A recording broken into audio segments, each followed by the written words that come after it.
rápidamente, es que quiero tocar este tema en profundidad, no quiero que me gane el tiempo. El cuadro, por favor, José. Ahí vamos. A ver, Blanco SAF, ¿ok? María Luisa Aguirre e hijos son los dueños, la dueña, ¿ok? Tenemos a José Castillo Carazas, es gerente del 2022 al 2024. Tenemos a Ricardo Jiménez, que es nuestro invitado esta noche, y desde ya le hacemos la invitación, ya sea a María Luisa Aguirre, a José Castillo Carazas, o entiendo al nuevo gerente general de Blanco SAF, que es un señor Claros. Ricardo, fundador, es gerente, ¿no? Representa a inversionistas que lo que reclaman son cosas puntuales, que no les pagan los intereses hace un tiempo, que cuando piden rescatar sus fondos, es decir, sacar su plata de alguno de los fondos de Blanco SAF, no se lo permiten, la falta de transparencia que justamente los inversionistas piden, y sobre todo ellos han pedido una auditoría forense que hasta ahora parece que la administración, los dueños de Blanco SAF no quieren hacer.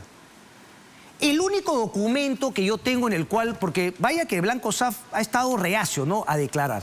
Hay un documento que le respondió a Bruno Moretti de Hildebrand en sus 13, ¿ok? Y ahí repiten una y otra vez un tema de estados financieros auditados, y le vamos a preguntar a nuestro invitado si es exactamente lo mismo. Si es que con esos estados financieros auditados es que, digamos, están cumpliendo con lo que piden los inversionistas de la auditoría forense. Son aproximadamente 20 fondos que son dólares, ¿ah, José? Bueno, para la próxima. Son 210 millones de dólares que estarían justamente, son dólares. 210 millones de dólares que están siendo administrados por Blanco SAF. Ricardo Jiménez, le damos la bienvenida. Ricardo, ¿cómo estás, maestro? Hola, Cristian. Adelante, por favor. ¿Qué tal? Gracias. Ricardo, a ver, cuéntanos un poco.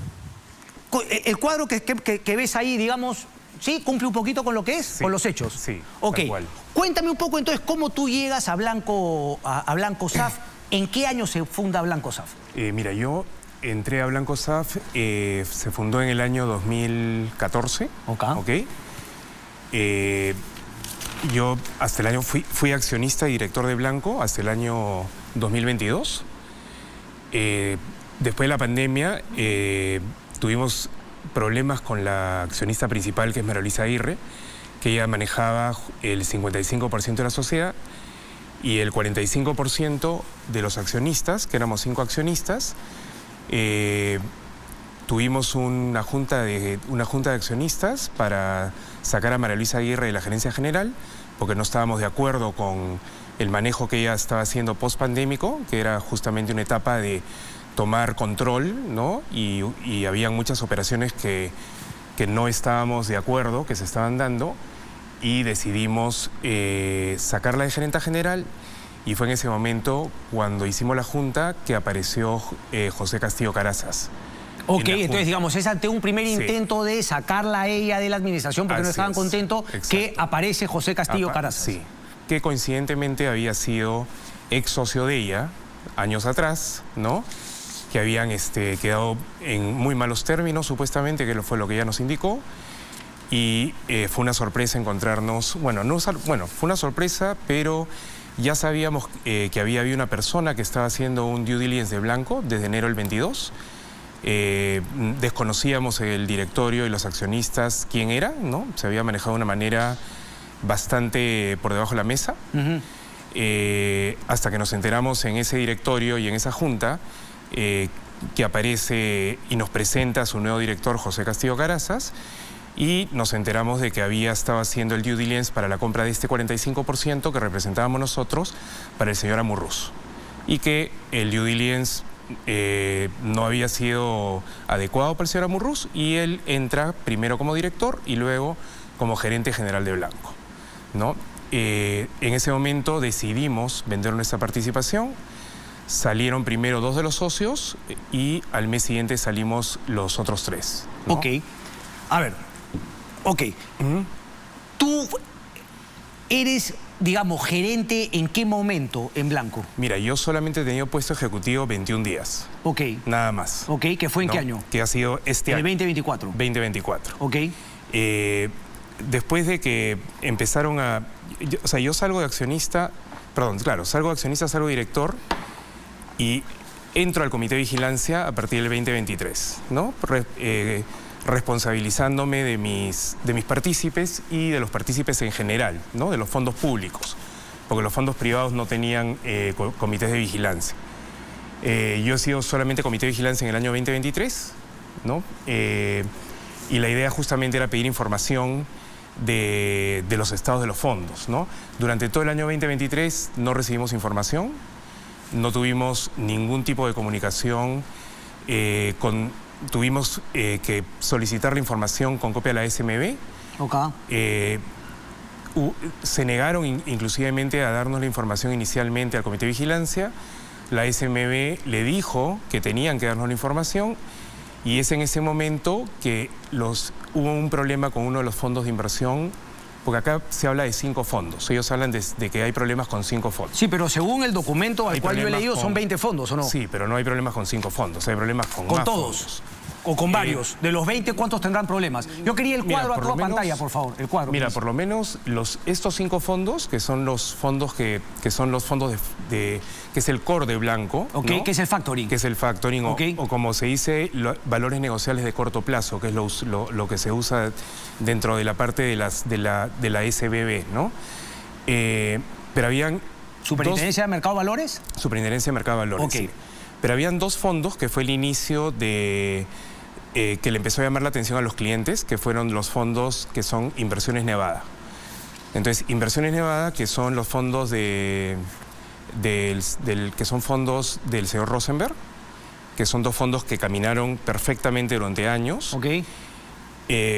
Entra José Castillo Carazzas en julio, a partir de agosto, septiembre, empieza a haber retraso en los pagos de un fondo que tenía una garantía perfecta porque una recaudación de los casinos que entra a Blanco. O sea, del mismo Rosenberg. Exacto. Okay. Y la recaudación es la garantía de los fondos. Ok. Entonces, ¿qué pasó? Empezaron a haber retrasos, empezaron a haber pagos indistintamente, se les pagaban unos partícipes antes, a otros no. Déjame parar ahí un ratito, Sí. porque, digamos, dentro de ¿no? el documento que le manda Hildebrand en sus 13 a Bruno Moretti, para ser exacto, ellos dicen que todo venía bien y que finalmente han sido obviamente empresas a las cuales les prestaron dinero que se han visto perjudicadas por la pandemia y por la crisis económica que arranca en el 2021 con el gobierno de Pedro Castillo. Pero digamos, el hecho de que hayan habido problemas en el fondo de Rosenberg, que como tú decías, tenía las garantías adecuadas, claro, y ¿qué es lo que nos dice? Y esto es un caso distinto, ¿no? Porque estos fondos tienes un único deudor, ¿no? No es como el resto de fondos que tienes una cantidad de deudores, o sea, mucho mayores, ¿no? Que son diferentes tipos de garantías y créditos que están dentro de cada uno de los fondos. En el caso de los fondos Nevada es un solo deudor y era una garantía que es la recaudación, que es la que paga el fondo, ¿no? Ok. Entonces empezaron a haber retrasos, los clientes le llamó la atención y se les comunicó a los clientes, ¿no? Porque los clientes son los dueños de los fondos, no Blanco SAF, ¿ok? La SAF quiere decir Sociedad Administradora de Fondo de Inversión. Ellos se deben a los partícipes. Los partícipes son los dueños de los fondos, ¿ok? Entonces, lo que sucedió fue que Inversiones Nevada envió una carta notarial reclamando los estados de cuenta del banco, ¿ok? Los cuales no fueron entregados por Blanco. Y le decían, le reclamaban a Blanco SAF alrededor de $1 millón que había salido del fondo y que no había conocimiento hacia dónde habían ido estos fondos, ¿no? Entonces, esto evidentemente afecta el fondo, porque es plata de los partícipes. Hasta el día de hoy no se sabe a dónde han ido estos fondos, ¿no? Y es algo muy simple, porque o sea, tú sabes que todo es bancarizado. Básicamente es mostrar los estados de cuenta y ver hacia dónde han ido esos fondos. Y definitivamente hay que ver hacia dónde fueron y quién los devuelve, ¿no? Porque evidentemente pero Rosenberg va al Poder Judicial, logra una medida cautelar y después, hace poco, Blanco dice que suelta uno de los fondos que estaban vinculados a Rosenberg, Nevada, para que finalmente vayan otro administrador. ¿Eso qué te dice? ¿Una buena voluntad o finalmente que ante que Rosenberg se supo defender y también obviamente de armas tomar, mejor se salen del problema con Rosenberg?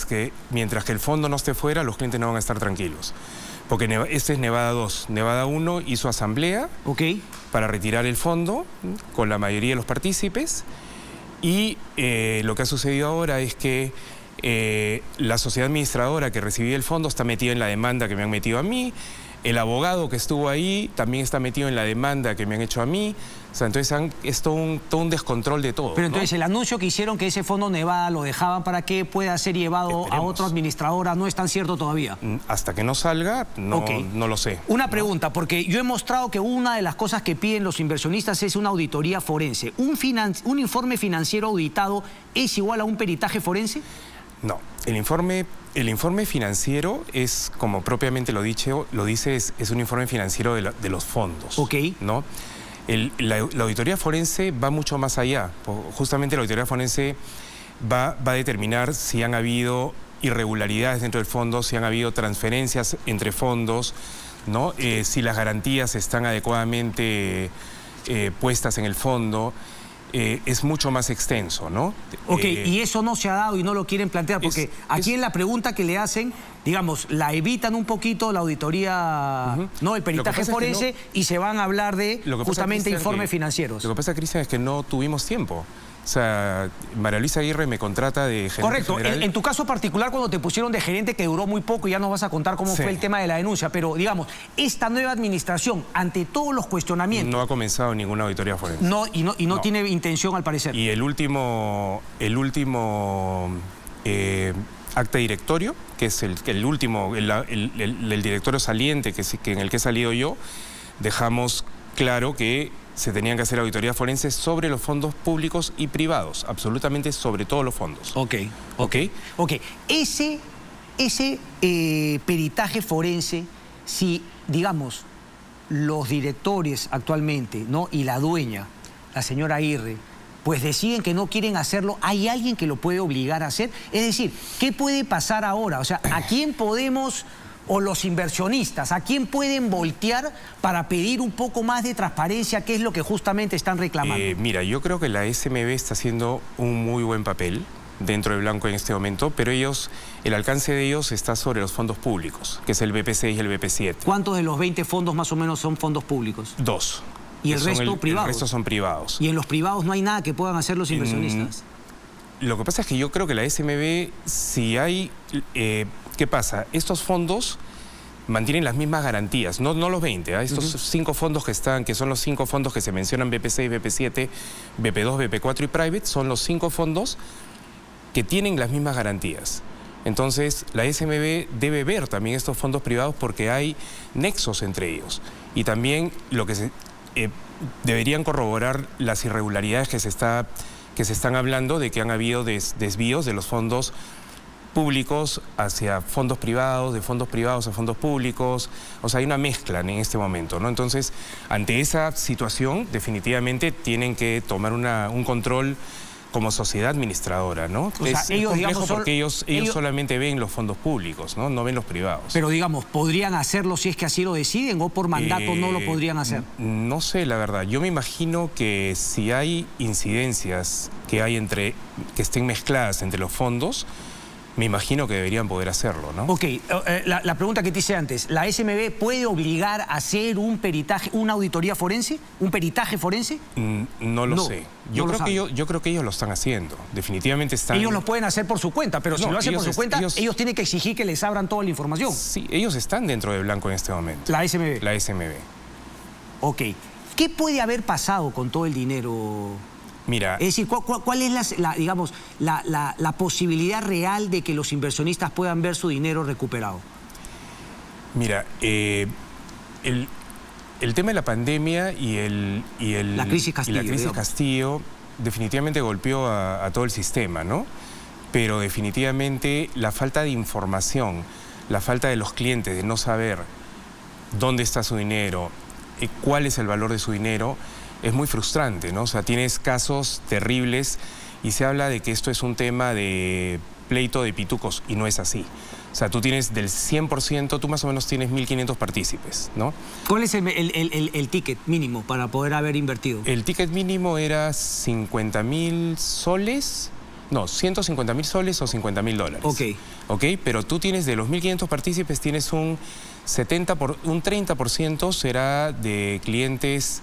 de familias importantes, gruesos, digamos, ¿no? De empresarios, pero tienes un 70% de gente que ha depositado su jubilación de la AFP, ¿no? Sus ahorros de toda la vida, gente mayor, ¿no? Entonces, déjame extrapolar, digamos, este caso, porque hubo uno previo que denunció IDL Reporteros. Digamos, queda un poquito, más allá de este caso particular, queda un poquito la duda, ¿no? De que la gente pueda tener la confianza de invertir en estos vehículos. Es decir, no le hace nada bien al mercado de los fondos de la SAF el caso de Blanco y otros casos que hemos conocido, y de que no haya una reacción inmediata de autoridades como la SMB, que se han demorado finalmente en actuar. No sé a ti qué te parece. Mira, yo creo que hay que aislar el caso, ¿no? Yo creo que hay sociedades administradoras reguladas y no reguladas muy serias, que caminan muy bien, que han sabido manejar muy bien el tema post-pandemia. Por eso llama la atención que Blanco esté pasando por una situación así, porque yo nunca lo vi. O sea, la era pre-pandemia pueden haber habido problemas de refinanciamientos, ¿no? Todo lo pero entonces, normal. ¿qué crees que ha pasado? ¿no? ¿Qué crees que ha pasado? Entonces, no te quiero complicar porque por ahí te meten otra denuncia, pero ¿qué crees que puede haber pasado? Tengo miedo que me sigan empapelando como me siguen empapelando hasta ayer.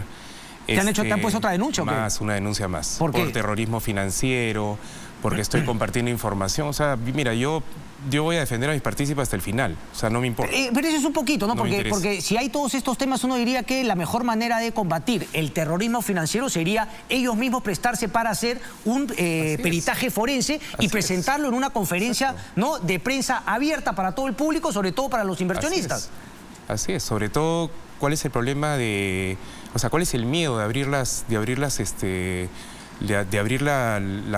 cartas sobre la mesa, ¿no? Correcto, o sea, no, ahora, es absurdo. Y yo te digo, y esta falta de información la tienen los clientes, no de meses, o sea, más de un año que no tienen información de nada. Y he leído que el señor Castillo dice que él recibió una cartera complicada. Sí, puede haber recibido una cartera complicada, pero... él entró en julio del 22 y en septiembre del 23 hizo derecho de separación el BP6, que es el Fondo Soles, y lo hizo a par, a 100. Entonces ahí te das cuenta que dices, oye, después de año y medio no te diste cuenta que la cartera estaba deteriorada y le das un valor a la cartera de 100, porque eso no vale 100, ¿me entiendes? Definitivamente... es decir, tú planteas que podría haber habido efectivamente, digamos, una cartera deteriorada, pero que cuando llega el señor Castillo Carazzas, digamos, en vez de transparentar ese deterioro de cara a la transparencia con los inversionistas, más bien lo habría taimado, lo habría ocultado. O sea, definitivamente no dio esa información. Y una cartera, si tú recibes una cartera complicada, bien manejada, podría haber salido completamente adelante. No tendría por qué estar con los problemas que están hoy en día. Ricardo, cuando hablamos de 210 millones de dólares, es poco probable que todavía haya ese monto en esos fondos. Lo que pasa es que ahí hay un tema, ¿no? O sea, lo que está en discusión y lo que los clientes quieren saber es cuál es el valor de su plata, ¿no? Porque acá tú tienes un valor. Es decir, si yo entregué 500.000, ¿cuánto es el valor? ¿Cuál es el valor del fondo? ¿No? O sea, si el fondo vale 70%, 80%, 20%. Pero es un poquito como una empresa. Es decir, yo compré el 5% y lo compré en 500.000 dólares. Quiero saber ahora cuánto cuesta la empresa para ver cuánto vale mi 5%. Si es que vale 500.000, 1 millón o por ahí 100.000. Así es. ¿Y eso es la información que no se le da? No se les da. No se les da. Y aparte, el tema que hubo es que estos fondos, los fondos públicos, que son los que están supervisados por la superintendencia, en diciembre del 2022 reciben un porcentaje, sobre todo el fondo BP7, que es el de dólares, recibe un porcentaje muy alto de mutuos no dinerarios, que provenían de otros fondos privados antiguos de Blanco, ¿no? Entonces, en ese momento debió transparentarse cuál es la cartera que estaba pasando al fondo público para saber cuál iba a ser la composición de esta nueva cartera, porque obviamente tenías una cartera de, por ejemplo, de 30 y pico millones y en diciembre del 22 le aumentas 20 y pico millones más y hoy en día es un fondo de 50 y pico millones, no se sabe qué han hecho con el fondo, qué mezcla de cartera has tenido, ¿no? Entonces, esos mutuantes, entonces ahora tienes todo un tema ahí porque tienes partícipes, tienes mutuantes dinerarios, tienes mutuantes no dinerarios. A los clientes les han hecho firmar documentos de de programaciones, de cuotas, sí, ¿no? Hay partícipes que han pasado a mutuos del fondo público, han pasado a ser mutuantes en fondos privados. Entonces definitivamente hay muchas cosas que llaman la atención. Correcto. Y que tienen que ser investigadas a la brevedad, ¿no? El tiempo me gana y yo termino con esta, ¿no? Porque a ti justamente te han presentado denuncias que justamente, ¿no? Por los tiempos y como tú lo has manifestado en otros medios, ¿no? Se presta para creer que obviamente te quisieron hacer una celada para, digamos, traerte y luego sacarte presentando como argumento la misma denuncia que ellos habían presentado. Pero, digamos, ¿los inversionistas no tienen acaso un representante, digamos, legal que pueda tomar medidas contra los responsables del fondo? Esa no es la parte que viene ahora, sí, más allá de exigir dinero, sí, tomar una medida judicial para ver qué se puede recuperar y si es que hay responsables de la pérdida del dinero por malos manejos, digamos, hacerlos responsables. Yo imagino que los partícipes van a tomar medidas, definitivamente. O sea, es un punto súper importante en este momento, pero también están confiando mucho en el actuar de la SMB, ¿no? Porque la SMB va a dar va a empezar a informar sobre sobre las irregularidades o no que puedan existir en los fondos, ¿no? Eso es importantísimo. Correcto. ¿no? Atentos entonces a la SMB porque, claro, tú me dices que es un tema a aislar, pero desgraciadamente la gente no piensa así, ¿no? La gente tiende mucho a extrapolar y si dice, bueno, si en estos fondos ya no es uno, son dos, son tres, empieza obviamente a jugarse también, ¿no? La confianza que puede tener gente que quiere poner su dinero en otra cosa que no sean, ¿no? Los bancos tradicionales. Así que la SMB no solamente tiene una responsabilidad para con los inversionistas, sino para con, creo yo, todo el sector de estos manejos de fondos. Ricardo Jiménez, muchísimas gracias. Ahí está también nuestro correo, seajudvalker@latina.pe. Ese es el correo por el cual le hacemos extensiva la invitación a quien quiera responder de Blanco SAF la próxima semana. Vamos a la pausa y venimos. Gracias, Ricardo. Gracias, Cristian.